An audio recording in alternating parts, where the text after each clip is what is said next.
Hi, welcome to the first tutorial on Linux within the series of tutorials on the introduction to software and robotics, or for robotics. Today there won't be any sort of practical examples. We'll just talk a bit on a higher level, introduce, give the context to Linux more broadly. In particular, in this video, I want to answer two questions. First, why do we use Linux in robotics engineering and in engineering more broadly? And secondly, why do we use the command line interface, the text user interface, terminals basically? Why they're your friend actually, not your enemy? Okay, so let's tackle the first question first. Why Linux in engineering? Well, for a lot of applications, there are no other choices. Robotics is one of these examples. Now we could stop there, but I think if give the context for that, why this is the true, you can sort of come to appreciate this fact, not necessarily accept it as given, but sort of have an understanding for why it's this way. Okay, so the number one reason, I think by far, not by far, but maybe the second reason, but the first one to introduce, is the fact that it's open source. So what this means is that all of the code that's been that comprises Linux, that's compiled into something that's executed on your computer, all of this is available publicly online. What this means for you in the context of you being in engineering and doing something is that you can go and check it out. You have the knowledge. The system is open box. That's what we like. Then we can calculate something, guarantee something. Well, we're happy. That's better. That's a better than the alternative, which is a company says, yes, trust us, this is good enough for your purposes.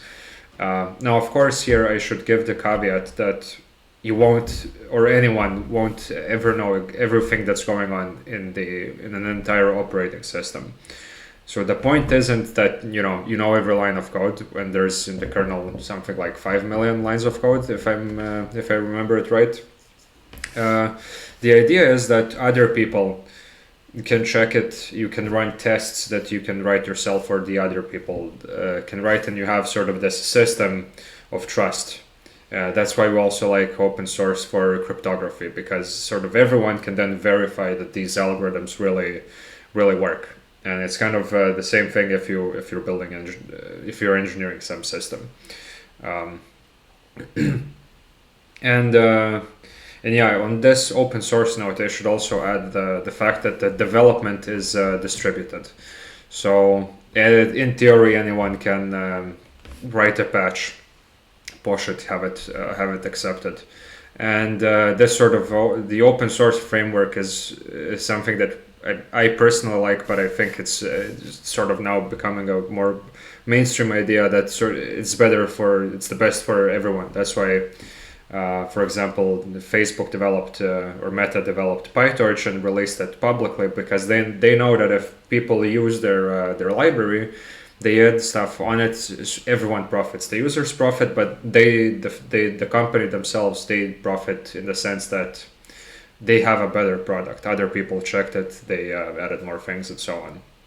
And this is we're trying to get there in robotics, although the situation is a bit different because you still need to buy the robots.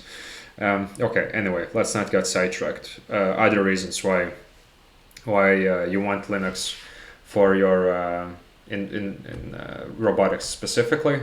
It's the fastest, most robust existing operating system that can handle many things simultaneously. So a full-blown operating system, and this is what we want. If you have a humanoid robot, if you have like the robot dog or something like this, it needs to interface to a camera. You need to do some processing locally You need to command these all of the motors, the joints. You need to localize it via GPS. There's some interface for someone to come and SSH into it. You sort of do remote control, and all of these things need to be possible on one single system. So basically, if your system is complex enough, this is kind of what you have to use, at least on some a lot of parts of it. And yeah, that's the best choice there. Now, how did this situation come to be? Linux was developed by programmers, sort of for programmers initially, and they all had sort of their own different interests, sort of what they want to do with it, and they made it very sort of customizable. And this customizability, again, combined with the fact that it's so open source, means that you can take the OS and then add or remove parts that you need or don't need for a particular application. So let's say you have a web server. For a web server, you have your computer. That's a box. You stick an Ethernet cable in it, and that's it. You don't need a monitor. You don't need a keyboard for it. So then why would you need to have a desktop environment installed? And then Linux is very simple to just not have it there. Why is this customizability beneficial in this context? Is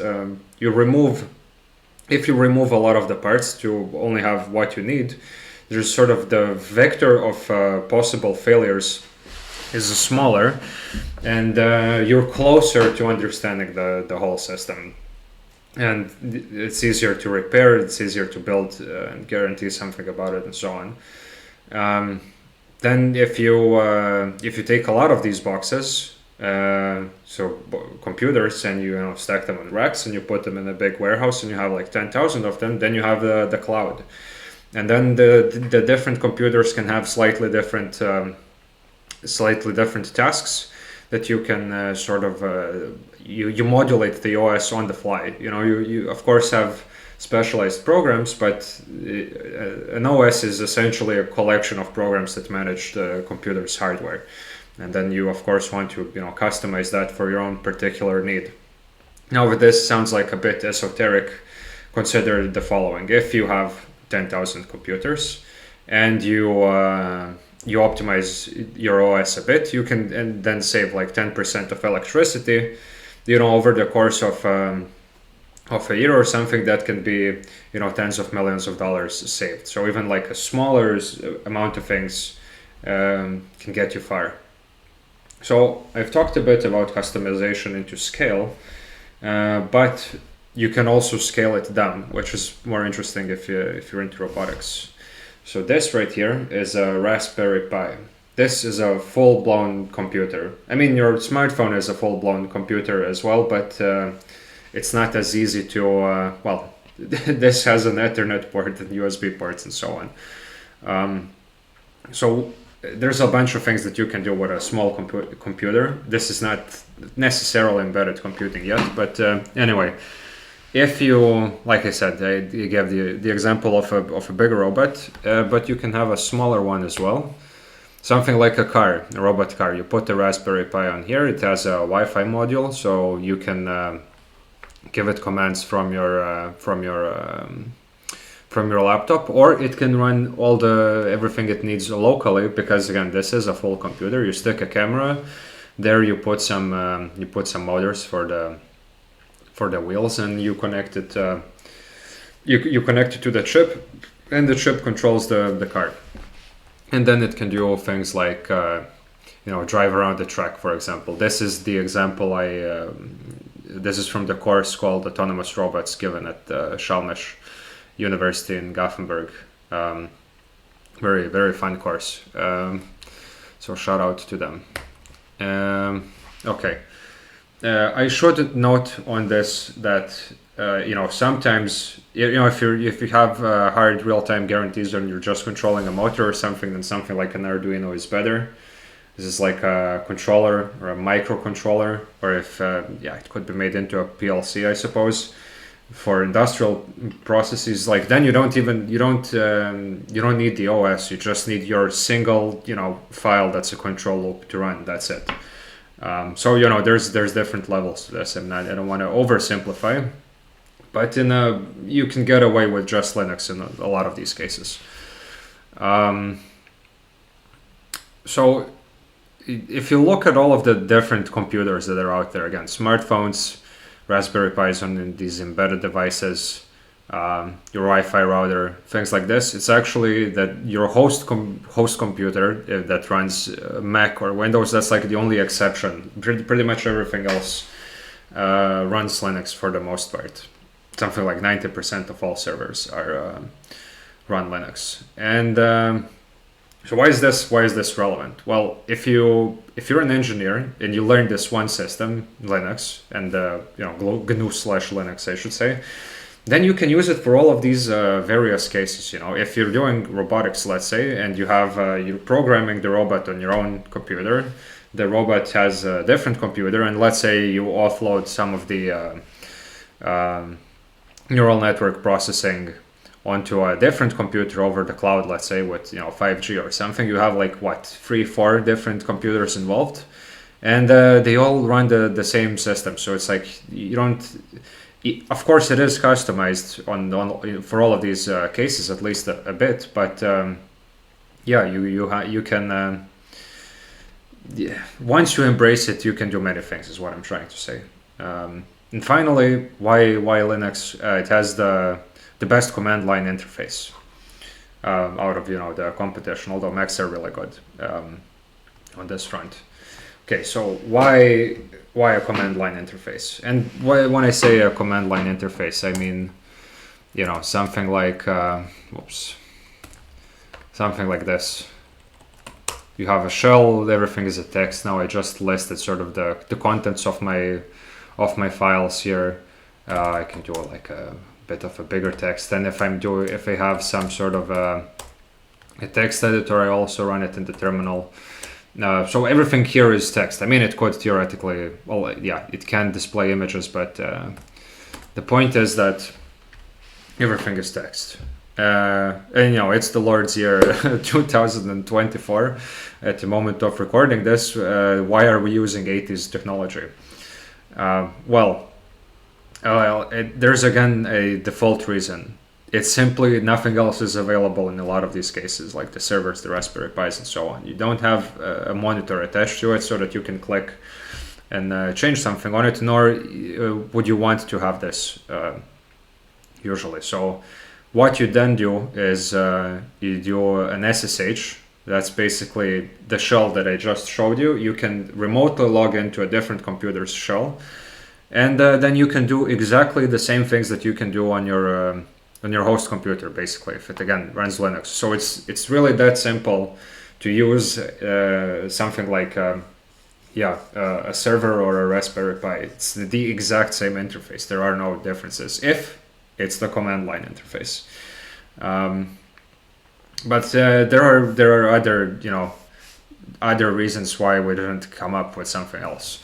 Number one, it gives you errors. So if you try to you have your code running, and it can be something as simple as you named your file wrong accidentally when you run Python, your script name .py. If you didn't put the name right, it will give you an error message, and you can read this error message and figure out what went wrong from it. Same goes when you're installing something, or even when you're running more complex programs. Now let's just give an example for this. So I have a browser called okay, this wasn't very informative.